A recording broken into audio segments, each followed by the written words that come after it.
미국은 나스닥, 우리나라에 코스닥이 있다면 뉴스쇼에는 뉴스닥이 있습니다. 뉴스쇼 증권시장 뉴스닥. 뉴스닥이 두 팀으로 굴러가잖아요. 네. A팀, B팀. 오늘 A팀의 한 분과 B팀의 한 분이 섞어 나오셨습니다. 민주당의 전용기 의원, 국민의힘의 전 전략비전실장 김근식 교수님 어서 오십시오. 안녕하세요. 반갑습니다. 네. 야, 이 묘한 조합인데요. A팀, B팀. 우정 출연한 거 아닙니까? 대표 선수끼리 만난 거예요? 네. 오늘 뉴스쇼 뉴스닥 다룰 이야기들이 많아서 뭐 바로 본론으로 좀 들어갔으면 좋겠는데 두 분이 뽑아오신 2주의 상한가 하한가는 뭔지 먼저 김 교수님. 네, 지난 주말 이재명 대표가 선거 유세 과정에서 이야기한 말이 주말에 큰 이슈가 됐는데요. 대통령 탄핵을 의미하는 단어를 직접 거론했다는 점에서 이재명 대표의 본심이 드러난 게 아니냐. 그래서 저는 본심 드러낸 이재명 하한가로 가져왔습니다. 이재명 대표 하한가 전용기 의원님. 네, 저는 이제 지난 본회의에서 있었던 일을 가지고 왔습니다. 그나마 양심 따른 이탈표 4인은 상한가다 가지고 왔습니다. 이탈표 4명을 네. 상한가로 꼽아 오셨어요. 먼저 김근식 교수 골라오신 키워드부터 좀 가볼까요? 본심을 드러낸 이재명 대표? 이게 무슨 말씀이세요? 그 인천 강화군수 유세에서요. 네. 뭐 다들 그 언론에 기사가 났기 때문에 아시겠습니다만 도중에라도 끌어내려야 된다. 이런 이 유세 연설을 했어요. 근데 끌어내린다라는 표현을 한 3번 했더라고요. 잠깐 영상을 그럼 보고 올까요? 예. 강화군수 선거운동 현장 가보겠습니다. 선거를 기다릴 정도가 못된 만큼 심각하다. 그러면 도중이라도 끌어내리는 걸 이게 바로 민주주의고 이게 바로 대의 정치 아니겠습니까? 이게 바로 대의 정치 아니겠습니까, 여러분까지 한 발언. 예, 이 발언 왜요? 그게 이제 김민석 최고나 박찬대 원내대표 같은 경우 이제 서둘러서 진화를 했습니다. 이게 탄핵을 말하는 건 아니다. 일반론이다. 네, 대의 정치 일반론이다 이렇게 이야기를 하는데요. 제가 정치학 박사니까 대의 정치 설명을 드리겠습니다. 예. 대의 정치는 그 앞부분에 이재명 대표가 한 말이 정확히 대의 정치 일반론이에요. 그러니까 선거를 통해서 일을 잘못하면 끌어내리고 바꾼다. 이게 대의 정치죠. 예. 그래서 국회의원 선거, 지방선거, 뭐 대통령 선거 때 저 정부가 잘못했다. 판단을 하면 선수를 교체하는 겁니다. 아하. 그래서 이번 총선에 저도 떨어지고 우리 당이 다 폭망하지 않았습니까? 그게 바로 이제 대의 정치의 일반론이고요. 예. 그 다음에 했던 이야기는 그게 아니라면 선거가 아니더라도 도중이라도 끌어내린다는 것은 두 가지밖에 없어요. 하나는 비제도적인 측면에서의 정권 퇴진이죠. 그 4.19 혁명 같은 겁니다. 네. 그러니까 선거가 아니더라도 도저히 안 된다 싶으면 민심의 이제 이 분노가 게이지가 올라가면 비제도적인 방식으로 이제 끌어내리는 방식이 하나 있죠. 이른바 정권 퇴진 그렇죠. 운동. 정권 퇴진 운동. 뭐 그걸 대통령이 잘못했다 하면 이재명 대표가 정권 퇴진 주장할 수 있어요. 그러나 이제 우리가 눈여겨보는 것은 그런 비제도적인 4.19와 같은 게 아니라 제도적인 예외 규정이 하나 있죠. 그게 바로 탄핵이지 않습니까? 그래서 탄핵은 헌법에 규정되어 있는 비상 권한으로서 임기 도중에라도 대통령이 헌법과 법률에 중대한 하자를 가졌을 경우에는 끌어내리게 돼 있거든요. 그렇다면 4.19를 지금 획책하는 것이냐, 4.19를 도모하는 것이냐, 아니면 탄핵을 도모하는 것이냐, 둘밖에 없는 거예요. 그 부분에 대해서 저는 이재명 대표가 답을 하면 된다고 생각합니다. 그러니까 탄핵이란 말을 직접적으로는 안 했지만 사실상 탄핵을 그렇죠. 얘기한 거 아니냐 그 말씀을 네. 하시는 거예요, 전용기 의원? 그러니까 이 부분 가지고 탄핵이다라고 해석을 하는 것은 저는 국민의힘이 도둑이 재발절인 거라고 생각을 합니다. 탄핵의 요건이 되려면 기본적으로 중대한 법률적 위반이 있어야 되지 않습니까? 네. 대통령이 중대한 법률적 위반을 했다고 인정하는 겁니까? 그게 아니라면 우리가 이야기하는 것이 탄핵이 아니고 일반론이라는 것은 충분히 알 수 있다. 저는 그렇게 보고 있습니다. 저는 우리나라 민주주의가 사실 세계적으로 최고로 성숙한 민주주의를 경험했다고 생각합니다. 뭐 독재도 경험해봤고요. 네. 실제로 민주주의를 통해서 탄핵에 이런 일까지 경험해보지 않았습니까? 여러 가지를 다 경험해봤고 실제로 문제가 있을 때에는 끌어내릴 수도 있는 그런 대의민주주의를 경험해봤기 때문에 많은 국민들께서는 이해하실 거라고 보는데 구태여 이 발언을 가지고 이재명 대표가 욕심을 드러내서 탄핵을 이야기하는 것이 아니냐라고 하는 것은 조금 과도한 해석이다 이렇게 보는 것이죠. 우리가 지속적으로 국회에서 논의됐던 바가 있습니다. 뭐 시장이나 군수나 국회의원이나 누구든 중간에 소환해가지고 자잘못을 따질 필요가 있지 않냐라고 하는 논의는 오래전부터 되어 왔습니다. 그런 부분들이 바로 중간에라도 잘못하면 끌어내려야 되는 것 아니냐라고 했던 부분들인데 구태여 탄핵을 굳이 지속적으로 이야기하는 것은 민주당 힘만으로도 할 수 없는 일들을 왜 자꾸 꺼내는 것인지 오히려 재발저리는 게 아닐까 이런 의심을 도둑이 재발저린 거 아니냐 김구식 교수님? 그건 이제 탄핵에 대한 비상권한 헌법에 명문화되어 있는 탄핵에 대한 비상권한을 정말 사용하지 않는 정상적인 우리 민주주의 한국 정치라면 그런 말이 맞습니다. 근데 지금 탄핵에 대해서 재발저린다는 말을 하려면 사실 탄핵을 그동안 안 썼어야 돼요. 근데 지금 민주당이 탄핵을 얼마 많이 남발했습니까? 지금 검사 탄핵 계속하고 있잖아요. 이정섭 차장검사 탄핵을 맨 처음 했다가 민주당 몫으로 추천했던 헌법재판관마저도 전원 기각을 해서 말도 안 된다 해서 이게 다시 그 직무에 복귀를 했어요. 예. 그러니까 지금 또 계속 대장동 사건을 비롯해서 이재명 대표 사건 담당 검사를 지금 탄핵을 계속 하고 있고요. 그렇기 때문에 탄핵을 우리 전영기 의원이 정확히 말씀하셨지만 중대한 법률적 하자가 있을 때만 하는 건데 그게 없어도 그냥 지나다니는 썰만 있어도 뭐 검찰청사에서 뭐 했다더라 이런 썰만 있어도 탄핵을 남발하고 있기 때문에 충분히 이재명 대표의 저 발언을 귀 기울여 들을 수밖에 없고요. 두 번째 제가 말씀드리고 싶은 것은 저도 그래서 박찬대 원내대표나 김민석 수석이 그렇게 부인했으면 이걸 제가 그 우리가 옛날에 계엄한다고 그 민주당에서 계속 이야기했잖아요. 예. 그래서 우리 말도 안 된다 계엄을 할 생각도 없고 할 수도 없다 그러니까 그럼 계엄 안 한다고 약속해라 그러더라고요. 제가 그 똑같이 돌려드릴게요. 그럼 탄핵 안 한다고 약속을 이재명 대표 한번 하세요. 민주당이 한번 탄핵 안 한다고 한번 전영기 해주십시오. 의원님. 이건 제가 약속할 수 있는 부분이 아닌 것 같습니다. 중대한 법률적 하자가 생겼는데도 불구하고 이 약속이 발목을 잡아서 탄핵을 하지 못한다라고 하는 것은 어불성설이라고 보는 것이고 이 약속과는 별개로 사실 탄핵의 요건이 중대한 법률적 하자가 발견된다면 당연히 그 절차는 밟을 수 있겠죠. 그러나 이재명 대표가 이야기했던 부분은 절대 탄핵에 대한 부분이 아니다라고 말씀드리는 것이고 박찬대 원내대표도 우리가 당론으로 탄핵의 이야기도 하지 않았는데 왜 이렇게 국민의힘에서 호들갑을 떠느냐라고 하는 것이지 이것을 가지고 저는 이렇게 공격적으로 나올 필요는 없다라고 보는 그럼 겁니다. 저 선거운동 맥락 속에서 그 얘기가 갑자기 왜 나온 거예요, 그럼? 그러니까 여러 가지가 함축되어 있기는 합니다. 그러나 지금 보궐선거가 2년도 임기가 보장이 안 돼 있지 않습니까? 그렇기 때문에 여러 가지 걱정들이 사실 국민 속에 내포되어 있어요.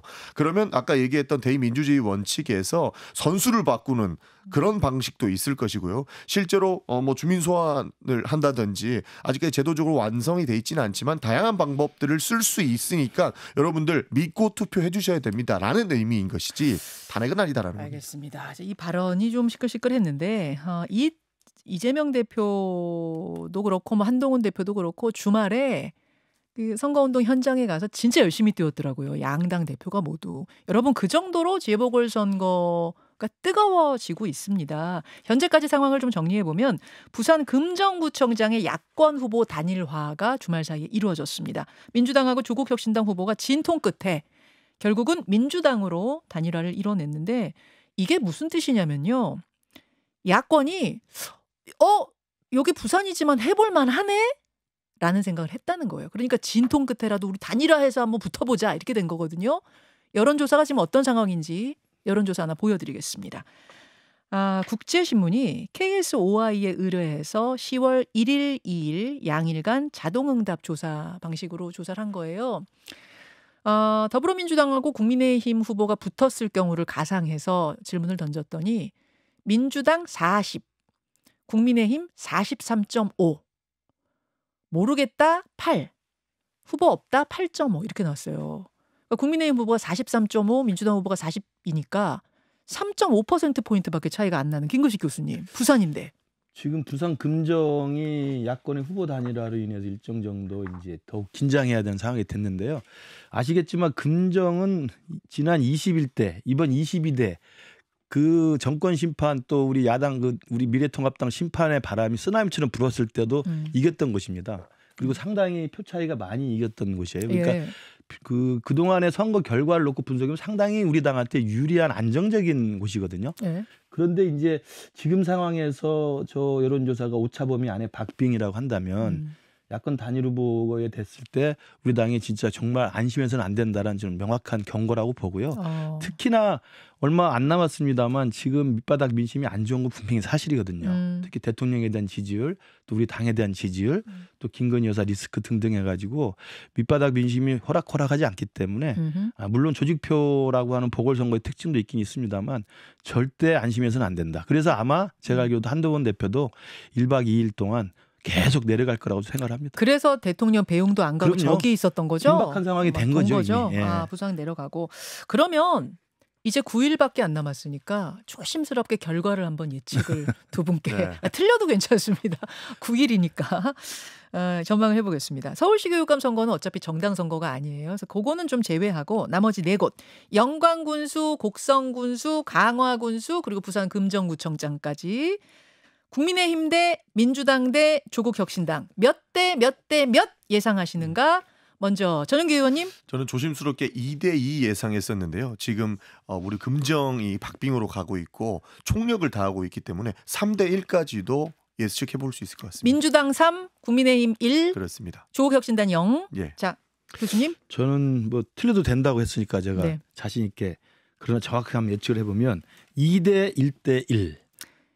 국민의힘 2, 예. 민주당 1, 조국혁신당 1 그렇습니다. 이렇게 예상하세요. 강화군수는 지금도 좀 안정적인 걸로 나오고 있고요. 우리 당에서. 물론 거기에 이제 안상수 전 인천시장이 나왔습니다만 사표 방지 심리가 마지막에 작동하기 때문에 절대 그쪽으로 퍼가지 않습니다. 그리고 이제 금정구청장 선거는 금방 말씀드린 것처럼 굉장히 경고를 세게 들어오긴 했지만 그래도 우리 당이 열심히 하면 이길 수 있는 지역이라고 보고요. 그다음에 나머지 저희들이 이제 주목하는 건 영광군수 선거죠. 거기에 이제 혁신당하고 민주당이 세게 붙었기 때문에 저는 그 부분은 지금의 그동안의 이 호남의 민심이라든지 그다음에 조국혁신당으로 이렇게 쏠려 있는 이른바 친문 그다음에 이재명 대표로 쏠려 있는 친명 이들 사이의 밑바닥 민심의 경합을 보면 영광군수에서 의회에 또 조국혁신당이 선전할 수도 있지 않을까 이렇게 생각을 해봅니다. 처음에는 사실 많이 위기를 느꼈었습니다. 영광 선거가 굉장히 어려울 수도 있다라는 것도 있었고 저도 영광을 다녀왔거든요. 그러셨어요. 그 정도로 민주당에서도 심도 깊게 유의심이 보고 있는 지역이긴 한데 그래도 지역의 분위기가 많이 바뀌었다라는 이야기가 지속적으로 들려오고 식으로? 있습니다.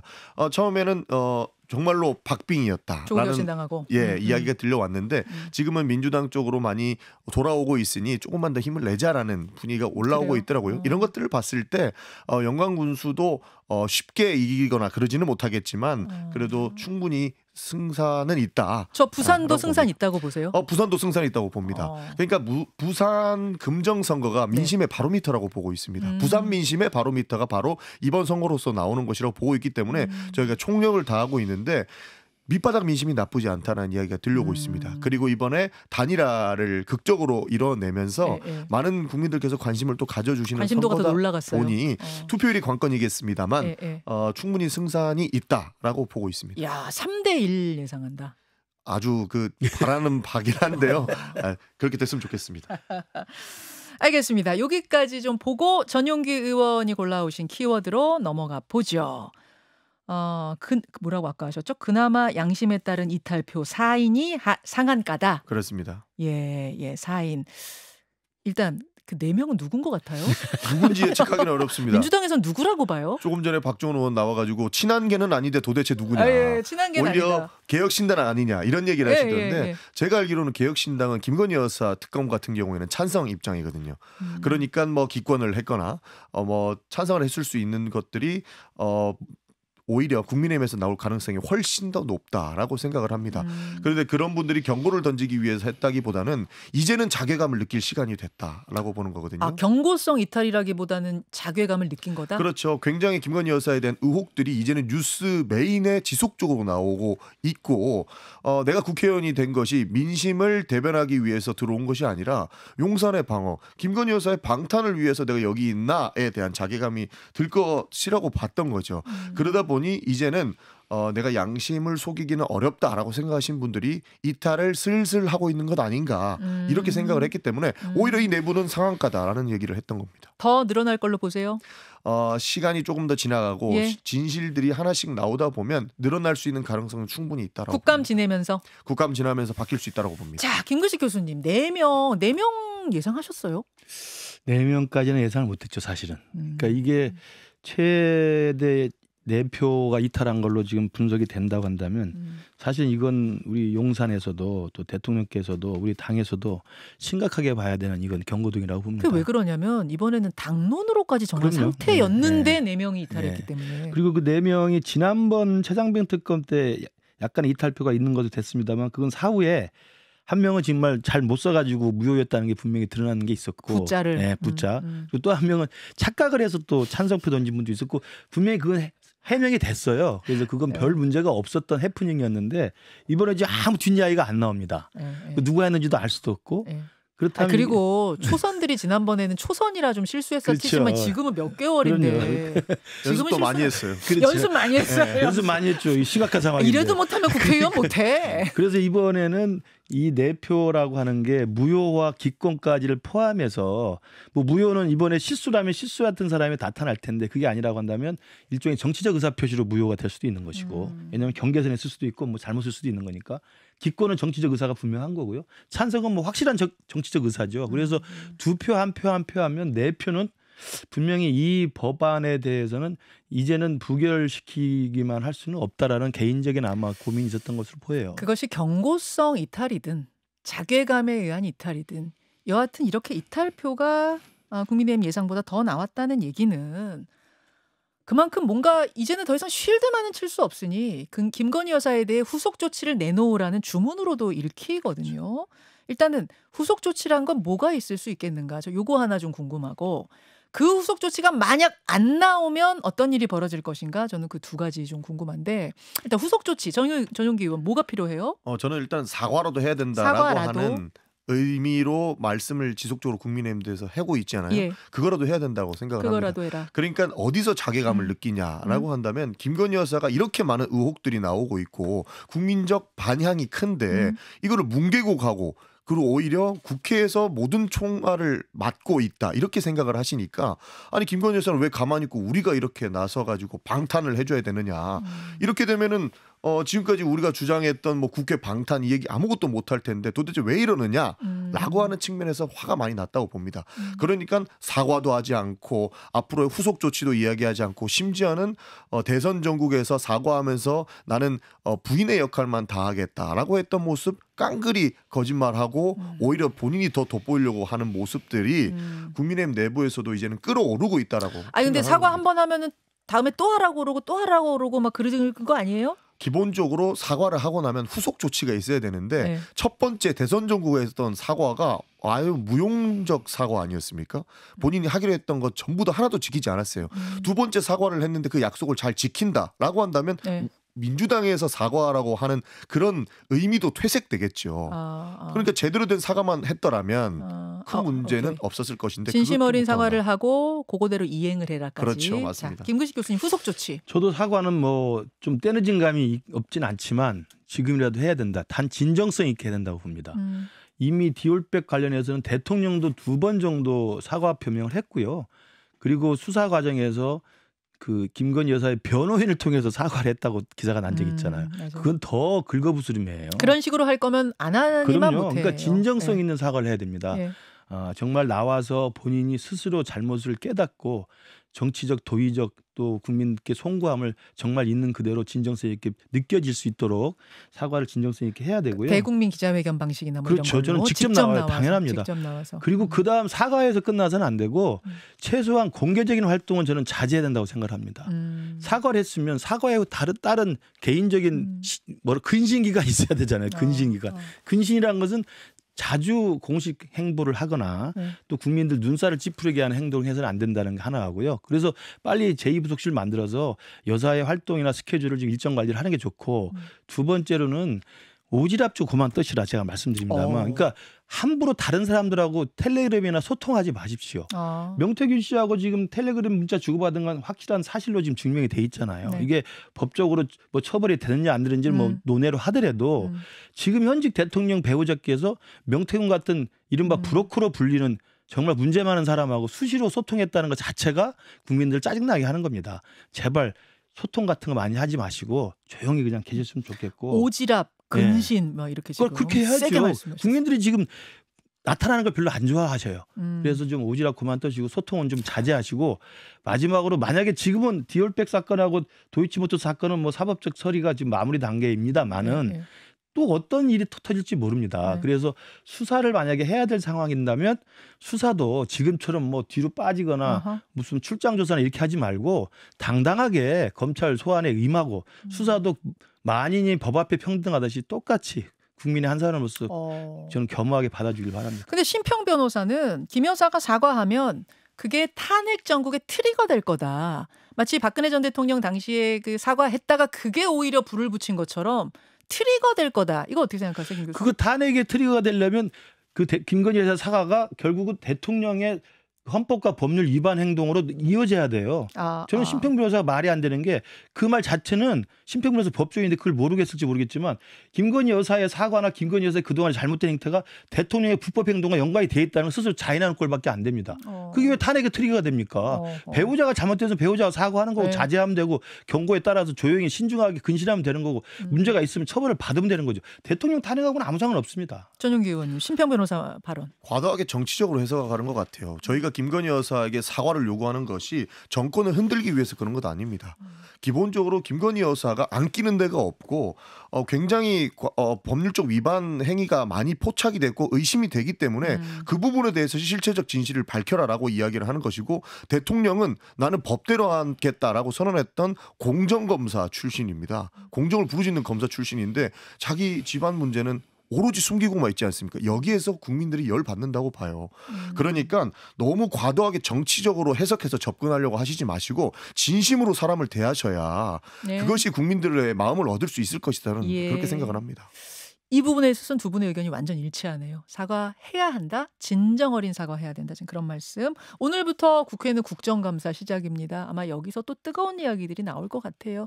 보면서 우리 또 뉴스닥에서 이야기 나눠보도록 하죠. 두 분 오늘 고생하셨습니다. 네, 감사합니다. 감사합니다. 전용기 의원, 김근식 교수였습니다. 김현정의 뉴스쇼는 시청자 여러분의 참여를 기다립니다. 구독과 좋아요, 댓글 잊지 않으셨죠? 알림 설정을 해두시면 평일 아침 7시 10분 실시간 라이브도 참여하실 수 있습니다.